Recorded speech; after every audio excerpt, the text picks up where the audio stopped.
Assalamualaikum warahmatullahi wabarakatuh. Kali ini saya akan menjelaskan tentang vaksin dan beberapa jenis-jenis vaksin.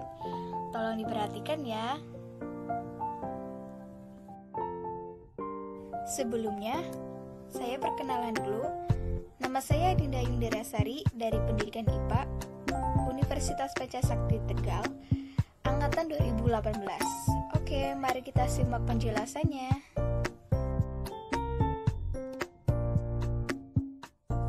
Yang pertama, ada sejarah vaksin. Vaksin berasal dari bahasa Latin vacca atau sapi dan vaccinia cacar sapi. Vaksin pertama kali ditemukan pada tahun 1796 yang bernama Edward Jenner. Pada saat itu, Edward Jenner menggunakan sapi yang diinfeksi dengan cacar sapi untuk membuat vaksin yang melindungi masyarakat dari smallpox. Apa itu vaksin? Vaksin adalah bahan antigenik yang digunakan untuk menghasilkan kekebalan aktif terhadap suatu penyakit, sehingga dapat mencegah atau mengurangi pengaruh infeksi oleh organisme alami atau liar. Ada beberapa menurut para ahli. 1. Menurut Muslihatun, pengertian vaksin adalah bahan yang dipakai untuk menstimulus dan merangsang pembentukan antibodi yang biasanya dimasukkan pada tubuh manusia melalui mulut atau suntikan. Yang kedua itu, menurut Hidayat, vaksin adalah bahan yang dimasukkan ke dalam tubuh melalui suntikan seperti campak, DPT, dan PCG, serta melalui mulut seperti vaksin polio. Selanjutnya, fungsi dari vaksin. Pemberian vaksin adalah salah satu cara untuk mencegah penyakit, terutama menjadi penyakit menular yang dapat ditularkan oleh bakteri atau virus, seperti campak, polio, difteri, meningitis, tetanus, hepatitis, dan sebagainya. Adapun jenis-jenis vaksin. 7 vaksin yang telah digunakan dalam dunia kesehatan. Ada vaksin hidup yang dilemahkan, vaksin tidak aktif, vaksin toksoid, vaksin subunit, vaksin idiotipe, vaksin rekombinan, dan vaksin DNA. 1. Vaksin hidup yang dilemahkan. Vaksin hidup merupakan vaksin yang terbuat dari bakteri atau virus yang sudah dilemahkan. Daya virulensinya dengan cara kultur dan perlakuan yang berulang-ulang. Vaksin ini masih mampu menimbulkan reaksi imunologi yang mirip dengan infeksi alamiah.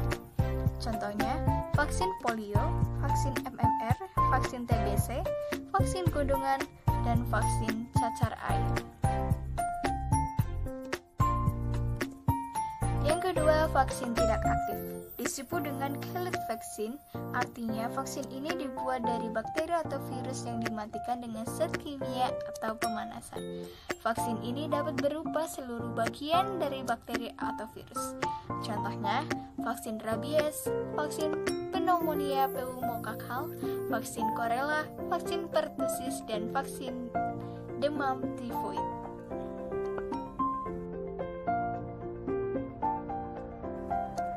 Yang ketiga, vaksin toksoid. Vaksin toksoid yakni vaksin yang terbuat dari beberapa jenis bakteri yang menimbulkan penyakit dengan memasukkan racun yang telah dilemahkan ke dalam aliran darah. Contohnya vaksin tetanus dan vaksin difteri. Yang keempat, vaksin idiotipe. Vaksin idiotipe adalah vaksin yang terbuat dari fragmen antigen binding dari sebuah antibodi yang dihasilkan oleh tiap klon sel B yang mengandung asam amino yang disebut dengan idiotipe atau determinan idiotipe yang bertindak sebagai antigen. Yang kelima, vaksin subunit. Vaksin ini terbuat dari bagian tertentu pada virus atau bakteri dan cara melakukan cloning dari vaksin vektor virus dan juga vaksin anti-idiotipe. Contohnya, vaksin hemophilus influenza tipe B, vaksin influenza, dan vaksin hepatitis B. Yang keenam, vaksin rekombinan. Vaksin rekombinan memungkinkan produksi protein virus dalam jumlah besar. Gen virus yang diinginkan diekspresikan dalam sel prokariot atau eukariot. Dengan teknologi DNA, rekombinan selain dihasilkan vaksin protein juga dihasilkan vaksin DNA. Penggunaan virus sebagai vektor untuk membawa gen sebagai antigen pelindung virus lainnya. Misalnya, gen untuk antigen dari berbagai virus disatukan ke dalam genom. Dari virus Vaccinia dan imunisasi hewan dengan vaksin bervektor ini menghasilkan respon antibodi yang baik. Yang ketujuh, vaksin DNA. Vaksin DNA atau plasmid DNA vaksin merupakan sebuah vaksin baru dalam teknologi kedokteran. Vaksin ini memiliki menginduksi imunitas seluler.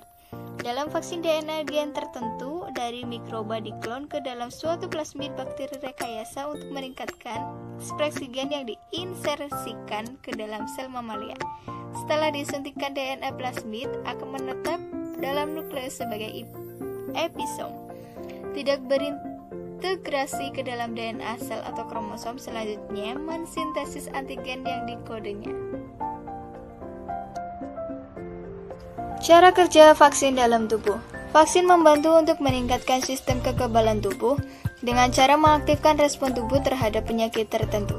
Untuk melatih sistem kekebalan tubuh tersebut, molekul tertentu dari patogen harus dimasukkan dulu ke dalam tubuh guna memancing respon imun. Molekul yang disuntikkan disebut antigen. Dengan menyuntikkan antigen ke dalam tubuh, sistem kekebalan akan belajar mengenalinya. Selanjutnya, sistem kekebalan tubuh akan menyerang antigen, memproduksi antibodi, serta mengingatnya jika suatu saat bakteri atau virus kembali ke dalam tubuh.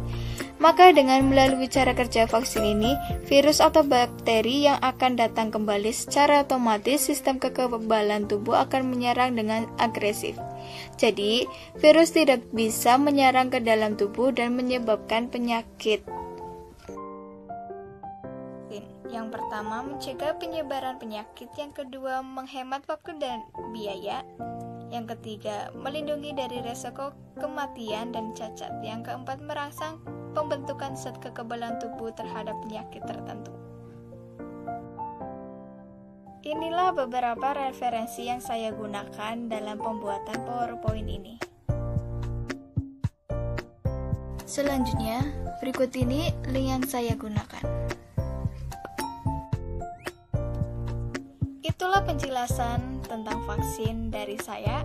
Kurang lebihnya mohon maaf.